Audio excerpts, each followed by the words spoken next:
In today's video, I'm going to teach you how to export records to PDF using Gallery View in Airtable. We'll start in your web browser on your computer, head to airtable.com and open the base that contains the records you want to export.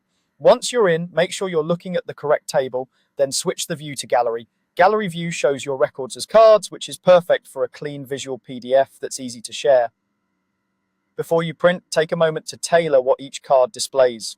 Open the card layout settings and choose the fields you want to show, things like titles, dates, notes, or any key details.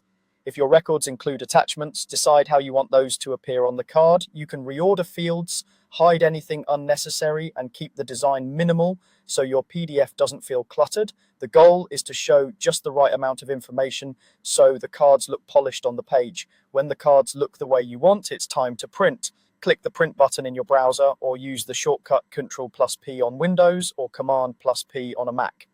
This brings up your system's print dialog using the exact layout you're seeing in the Gallery view. In the print dialog, set the destination or printer to save as PDF. Depending on your system, it might be labeled slightly differently, but you're looking for the option that creates a PDF file instead of sending it to a physical printer.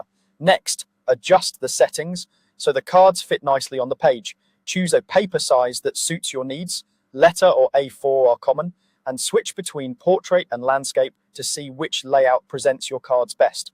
Use scaling to fine-tune how many cards fit per page. Increasing or decreasing the percentage can prevent unwanted page breaks or cut off content. Check the margins, and if your print dialog offers options like headers and footers, you can turn them off to keep the PDF clean. Watch the print preview as you make changes so you can confirm everything looks balanced before you save. When you're happy with the preview, click Save. Choose a location on your computer, give the file a clear descriptive name, and confirm. That's it. Your Gallery view is now exported as a PDF, ready to share, archive, or print later.